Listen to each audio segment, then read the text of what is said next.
TV रख के पास पागल हुई सास।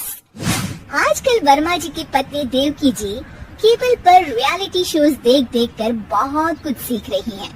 जैसे आज तो वो सुबह सुबह बेसुरे आलाप ले रही हैं। सारे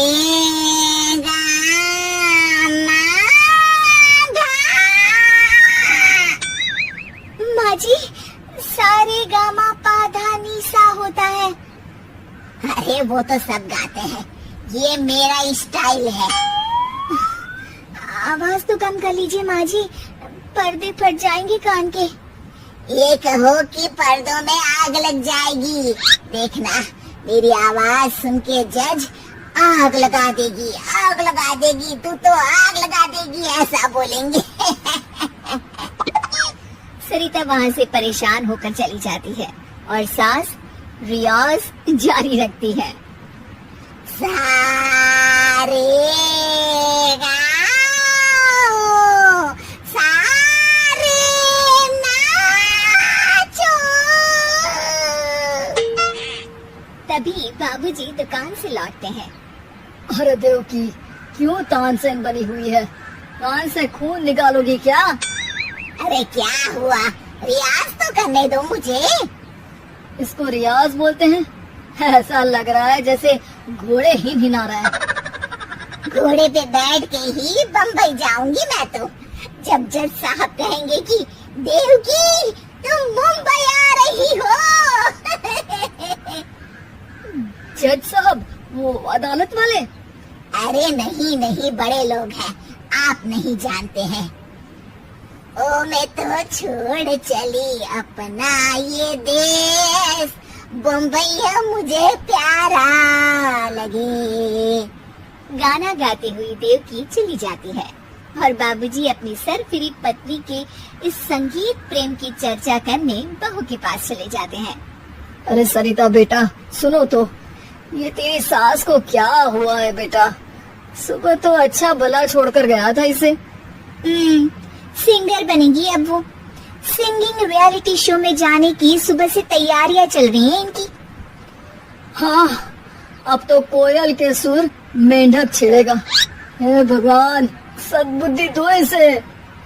इधर बाबूजी भगवान को कहते हैं और उधर राधा रानी प्रकट हो जाती है, देवकी की मोहल्ले की सबसे पक्की दोस्त। क्यों रे देवकी, काहे इतना गला फाड़ रही है? कोई चीखने चिल्लाने का कंपटीशन है क्या? अरे ये देख, नया सिंगिंग शो। मैं भी गाऊंगी, हिंदुस्तान के दिलों की धड़कन बनूंगी। अरे इतना बेसुरा गा के दिलों की धड़कन नहीं, दिलों का अटैक बन जाएगी। इससे तो अच्छा है कि नाच ही ले। वैसे भी दिन भर मोहल्ले में नाचती तो रहती है तू, कभी इसके घर कभी उसके घर। देवकी को समझ में आ जाता है कि उसका गाना किसी को पसंद नहीं आ रहा। अगले दिन सरिता देखती है कि सास पैरों में घुंघरू बांध के नाच रही है। अरे माँ जी, क्या मंजलिका बनी हुई है आज आप? अरे नाचने दे बहू, जब तक है जान जाने जहां मैं नाचूंगी। अरे माँ जी, अभी जान निकल जाएगी इतनी जोर से नाचेंगी तो।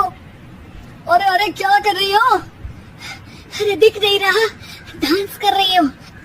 अरे जैसी तुम्हारी हरकत है, तुमको तो नागिन डांस करना चाहिए। वो भी करूंगी, भांगड़ा भी करूंगी, देखना।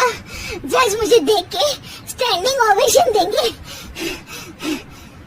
हाँ, स्टैंडिंग ओवेशन तो देंगे ताकि खड़े होकर वहाँ से भाग सके तुम्हारा डांस देखकर। अरे कुछ ढंग की चीज करो, ये रोज क्या नया शुरू कर देती हो? सास को लगता है कि उसका डांस का सीन भी बिगड़ गया। अब वो टीवी देख के कोई और कलाकारी ढूंढने लगती है।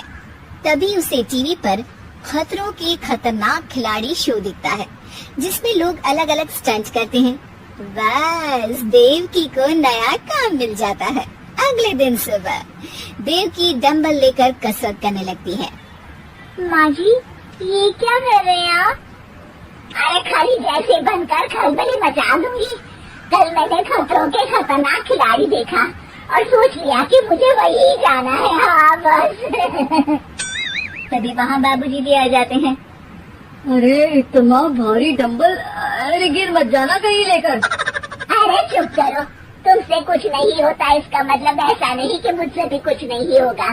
मैं तो खतरों के खतरनाक खिलाड़ी में जाने वाली हूँ। हाँ मैं तो इस शो में तभी गया था जब तुमसे शादी हुई थी। तुमसे शादी करना भी खतरों के खतरनाक खिलाड़ी में जाने से कम थोड़ी ना है। अब चुप ही रहिए। अरे बहू, वो भारी वाला डंबल उठा कर ला तो। अरे नाना माँ जी, आप संभाल नहीं पाओगी।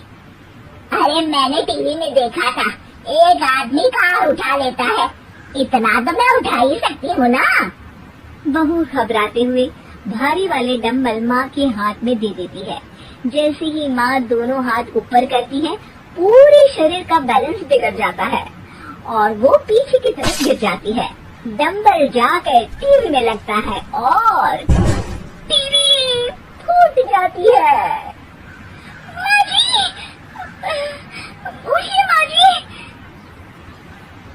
बाबूजी बहुत तेज हंसने लगते हैं। बाबा बाबा, टीवी और बीवी दो टेंशन थे मेरे, आज एक कम हो ही गया। बहू भी सास को उठाते उठाते इस बात पर ताली बजाकर हंसने लगती है और देवकी फिर से गिर जाती है। और इस बार देवकी भी अपनी बेवकूफी पे हंसी रोक नहीं पाती।